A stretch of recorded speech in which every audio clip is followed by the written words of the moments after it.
प्यारे बच्चों, आप सभी को नमस्कार। जय हिंद बच्चों, आज की वीडियो में हम करने जा रहे हैं कक्षा 6 विज्ञान। इसमें अध्याय का नाम है पदार्थों का पृथक्करण। तो इस अध्याय के हम बहुविकल्पीय प्रश्न उत्तर या छोटे प्रश्न उत्तर या ऑब्जेक्टिव टाइप प्रश्न उत्तर या ऑप्शन टाइप प्रश्न उत्तर करेंगे बच्चों, जो पेपर में आते हैं। और इस वीडियो में से 2 या 3 प्रश्न पेपर में ज़रूर आएंगे। तो अगर आप वीडियो देख लेते हो तो आप पेपर में अच्छे अंक ले सकते हो बच्चों। तो बच्चों शुरू करने से पहले मैं आपको बता दूं, अगर आप चैनल पे नए हैं या चैनल सब्सक्राइब नहीं किया तो कर लीजिए बच्चों, क्योंकि ये चैनल आपका है, आपकी तैयारी के लिए है बच्चों। और इससे पहले पाठों की भी आपको वीडियो अभ्यास के प्रश्न उत्तर भी मिल जाएंगे इसी चैनल पे, और छोटे प्रश्न उत्तर भी मिल जाएंगे। तो चलिए बच्चों, पहला प्रश्न है आपके पास, क्वेश्चन नंबर 1। जल के वाष्प में परिवर्तन की प्रक्रिया कहलाती है। यानी जल को गर्म करके जब हम भाप में बदलते हैं, वाष्प में बदलते हैं, तो उसे हम वाष्पन कहते हैं बच्चों। वाष्पीकरण भी कह सकते हैं या वाष्पन कहते हैं बच्चों। फिर उसके बाद क्वेश्चन नंबर 2 है बच्चों, महीन यानी बारीक रेत को खाली स्थान द्वारा बड़े कणों से अलग किया जा सकता है। यानी जो बड़े कण होते हैं, जैसे बजरी है और रेत है, तो उसके मिश्रण को, रेत को और बजरी को अलग करना है हमने, तो कैसे कर सकते हैं बच्चों? चालन विधि से करते हैं। चालन विधि होती है छानना भी कहते हैं हम इसे, छानना। ठीक है, जैसे हम रेत छानते हैं ना, जब बिल्डिंग बनाते हैं, आपने देखा होगा जब मिस्त्री घर बनाते हैं तो वो रेत को छानते हैं जाली से। किससे? जाली से। तो उसे चालन विधि कहते हैं। ठीक है, तो उसे क्या कहेंगे? चालन विधि। फिर उसके बाद है आपके पास क्वेश्चन नंबर 3। निम्नलिखित में से कौन सा कथन सही नहीं है, असत्य है? तो असत्य कथन है, जैसे चट्टानें शुद्ध पदार्थ होती हैं, तो ये असत्य है बच्चों। दूध एक मिश्रण है, ये सही है। साधारण नमक एक शुद्ध पदार्थ है, तो ये भी सही है। नल का पानी और तालाब का पानी एक दूसरे से अलग हैं, तो ये भी सही है। तो पहला जो है चट्टानें शुद्ध पदार्थ हैं, तो ये गलत है, क्योंकि चट्टानों में बहुत सारे पदार्थ होते हैं बच्चों। ठीक है, तो ये पहला क्वेश्चन इसका आएगा ऑप्शन। घोल के घटकों, जैसे पानी में चीनी घोल देते हैं, को निम्न में से किस विधि द्वारा अलग किया जा सकता है? यानी पानी के अंदर चीनी घुली हुई है।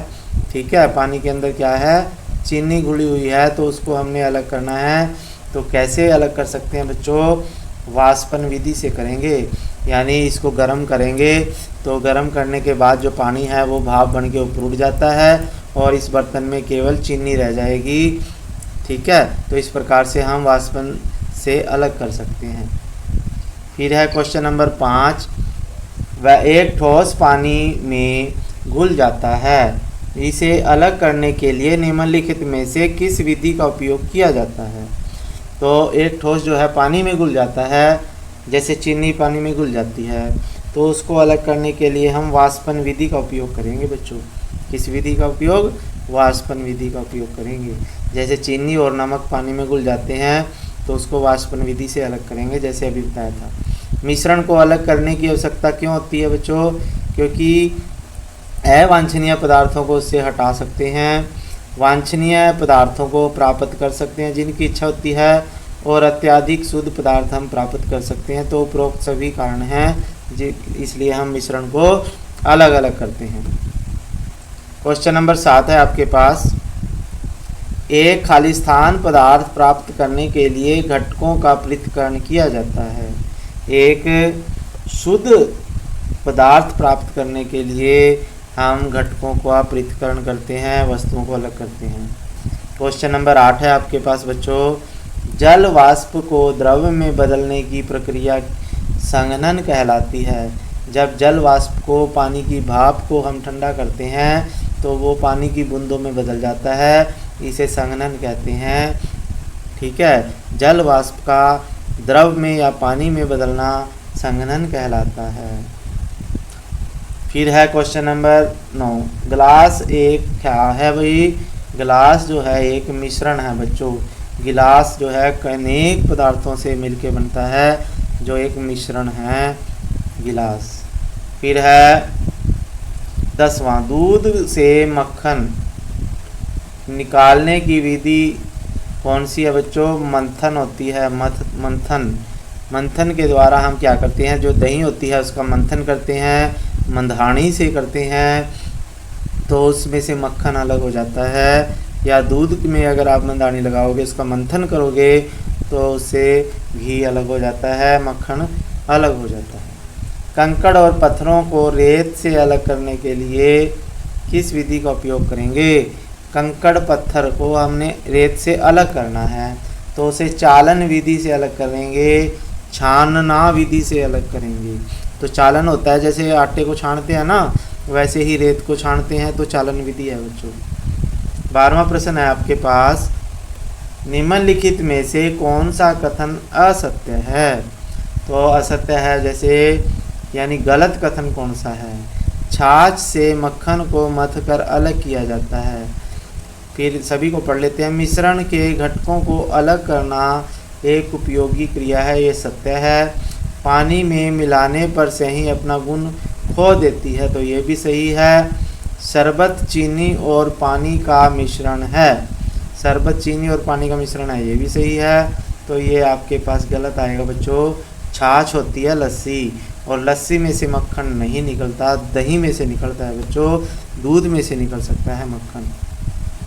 13वां प्रश्न है, निम्नलिखित में से कौन सा मिश्रण जो है निस्यंदन और वाष्पन विधि द्वारा अलग नहीं किया जा सकता, जबकि पानी को विलायक के रूप में उपयोग किया जाता है?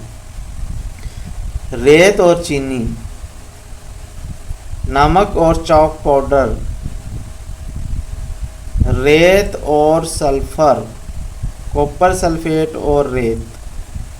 तो इनमें हम निस्यंदन विधि, और अब इसमें जो पानी में दोनों चीज़ें घुल जाती है ना, जैसे रेत घुलेगा नहीं, चीनी घुल जाएगी, तो ये निस्यंदन और वाष्पन विधि से अलग हो सकता है। नमक और चॉक पाउडर, नमक और चॉक पाउडर ये भी अलग हो सकते हैं। रेत और सल्फर ये नहीं होगा बच्चों, रेत और सल्फर आएगा इसका आंसर, ठीक है। फिर है क्वेश्चन नंबर 14, वांछनीय और अवांछनीय घटकों के आकार और रंग के में अंतर होने पर किस विधि का उपयोग किया जा सकता है उनको अलग करने में? तो अवांछनीय और वांछनीय घटकों का आकार और रंग में अंतर है, तो हम हस्त चयन विधि का उपयोग करके हाथों के द्वारा उनको अलग कर सकते हैं। जैसे आम है और संतरे हैं, तो उनको हम अलग कर सकते हैं हाथ के द्वारा। फिर है रेत को पानी से अलग किया जाता है, रेत को पानी से कैसे अलग करते हैं बच्चों? अवसादन और निस्तारण विधि से।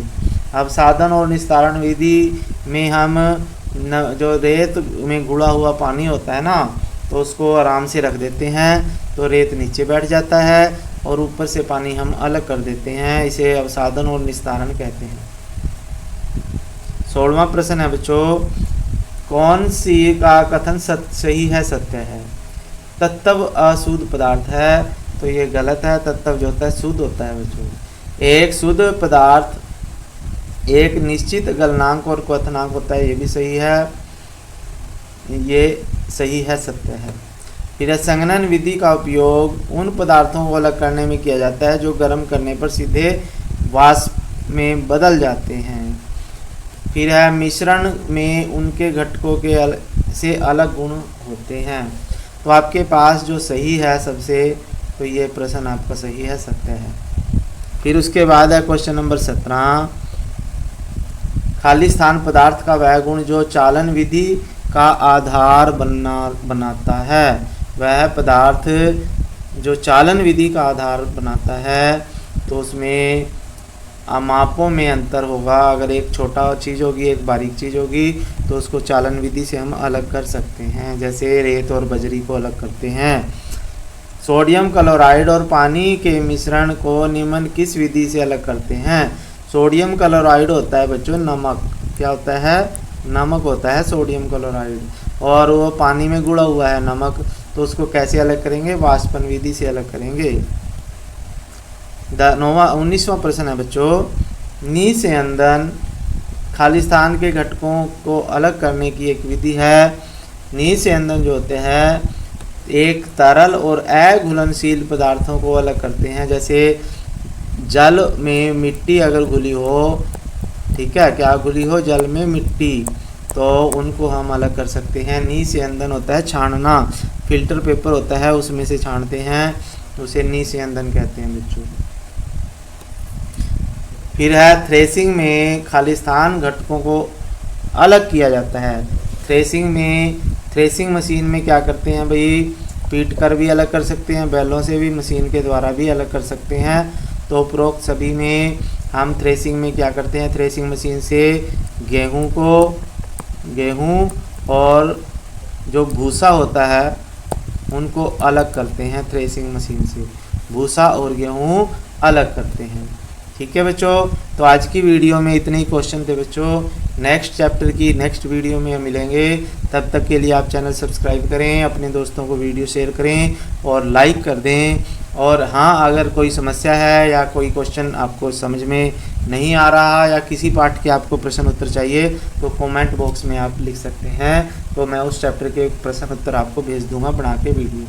ठीक है बच्चों, थैंक यू, जय हिंद।